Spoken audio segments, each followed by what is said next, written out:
with coverage you can count on. This is the Erie News NOWCAST. Good morning and thanks for joining us. I'm Molly Samora. From devastating Gulf Coast hurricanes to menacing tropical storms, Ida battles New York, New Jersey, and parts of PA with record rain and floods. And this morning we're learning that a toddler is among at least 9 dead. Ida caused massive damage in Montgomery County, Pennsylvania overnight, leaving much of Philadelphia flooded and 1 person dead there. Though it had been downgraded from a hurricane to a tropical storm, Ida also managed to cause massive property damage and trap an unknown number of vehicles. Some residents of the county required rescue by emergency response workers as a result of the flooding. And that major flash flooding drenched New York City's subway system, disrupting train services. Several people were found waiting on the platform early this morning, trying to find a way home. Most subways and trains in the area stopped running due to the weather. For the first time ever in the city, the National Weather Service issued a flash flood emergency. And down in the Pittsburgh area this morning, it's a state of emergency because of flooding concerns. This video of flooding is from Pittsburgh area on Wednesday. The Army Corps of Engineers declared a state of emergency along the Magnolia River near Point State Park in the Steel City late Wednesday. The declaration is aimed at helping officials provide technical assistance, sandbag machines, and water pumps and other flooding equipment. According to National Weather Service, the Mon was at crest at a major flood stage by 8 o'clock this morning. And some volunteers from the Erie County are helping with the flood relief efforts over the eastern part of Pennsylvania this morning. 11 members of the Lake City Fire Company answered a call from the State Emergency Management Agency to help out with a water rescue in West Hazelton, PA. That's about 90 miles north of Philadelphia. They're on standby to help with any swift water rescues. And the Crawford County Scuba Team is also staging near Altoona, waiting for rescue calls. The Lake City team expects to be in West Hazelton until at least tomorrow.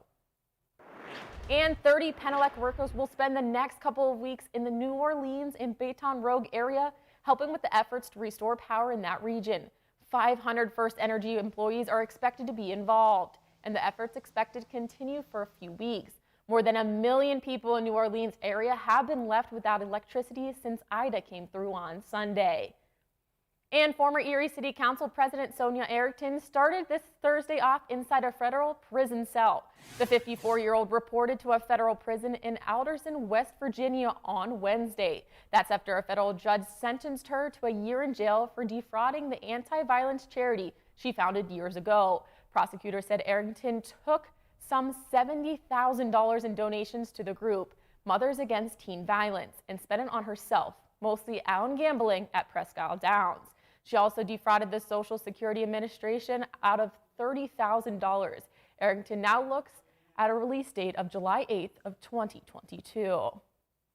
And the return of face masks in class across Pennsylvania is the focus of an emergency school board meeting in Warren County earlier this morning.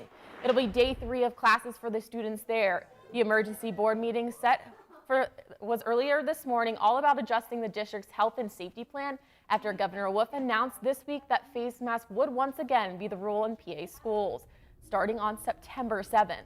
Up until now, masks have been recommended for Warren students this year, not required.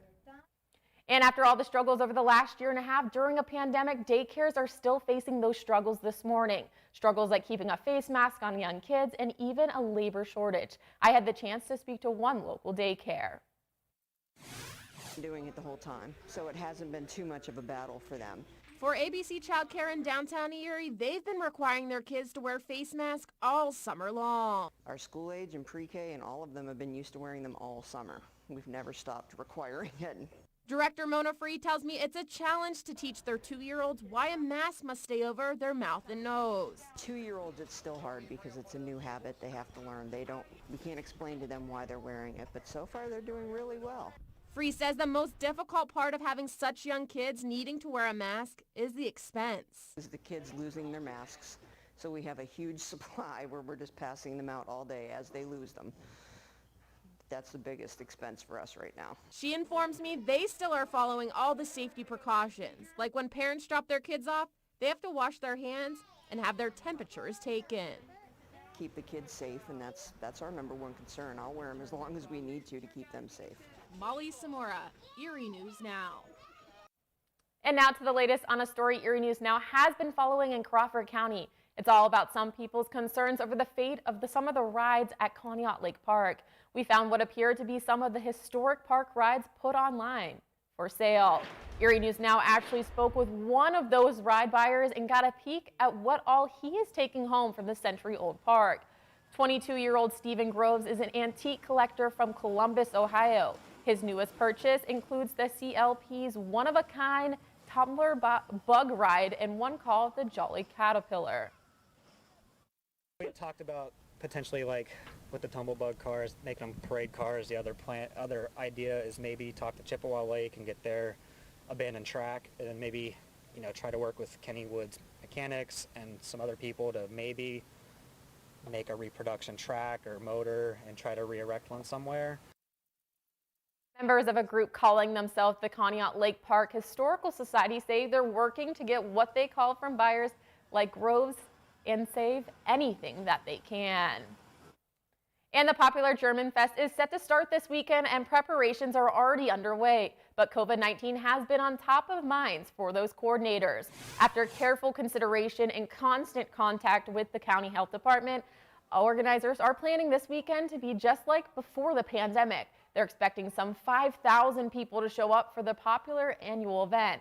As the Delta variant surges, they will be checking back in with the health department today and tomorrow to make sure it's still a go. They are encouraging masking if that's what makes you more comfortable. German Fest kicks off this Saturday at 11 a.m. at St. Nick's Grove on Old French Road. And now we want to bring in our Sarah Tongs. Sarah, it's a little bit chillier out there than we've been used to. Yeah, it's definitely starting to feel a little bit more like fall out there. If you're a pumpkin spice latte kind of person, it's really feeling ideal for that. You might need a sweater when you head out or as you just go back through your day. Looking at the Erie Bayfront right now, it is lovely and sunny. There are people out enjoying the waters. You can see some people out sailing because we got sunny skies throughout the region. Now, Doppler max showing a whole lot of nothing, and it's going to stay that way for the majority of the day. We could see a couple very small high-level clouds this evening. Here's a look at 8 p.m. Might just see a little bit of cloud coverage out there, but nothing to really block any views of the sky. And then by Friday morning, we're looking at a little bit more cloud coverage to start the day. Could see some very brief isolated sprinkles, rain showers, but we're going to dry up nicely by your Friday afternoon and finishing off Friday with a lot of sunshine. Now, it's not the day to go swimming at the beach today. The swimming risk is high, so despite the fact that it's sunny, nice and breezy, if you're heading out to the beach, you shouldn't go in the water. There's a strong rip current and waves are up to 5 feet, but there is a lot of sunshine and temperatures are comfortable. So if you wanted to go out and just go for a walk, you can definitely do that. Looking right now out of State Street on our Idlewild Chiropractic Sky Cam, you can see it's nice and sunny, but then those temperatures, a little bit chilly. We're in the mid 60s for most areas. Some places actually started off this morning in the upper 40s, and it is breezy throughout the region. We've got wind gusts up to and slightly upwards of 20 miles per hour, and they're going to stay that strong for a lot of the day today. Now, looking at your zone outlook for Erie County along the lakeshore, getting up to about 71, 74 degrees. Further inland for Union City, we're looking at 67. Into Crawford County, between 66, 68 degrees, whereas Warren County, a little bit mild, temperatures in the low to mid 60s, 64 for Scandia, 67 for Warren. Overall, your weather impact index for today is all clear. It's fall-like, we've got some breezy winds and lots of sunshine. But will that last forever? I have a look at your 7-day forecast in just a minute. Thanks, Sarah. And we brought you a story a few days ago of a local woman struggling to find a kidney donor as she suffers from a rare incurable kidney disease. She's since had an outpouring of support from the community. Nearly a dozen community members reached out to Melissa Melfi, some who know her and some who are just strangers. They're offering to sign up and get tested to see if their blood types match hers in order to donate a kidney. The process is simple, and her insurance will pay for anyone who gets tested.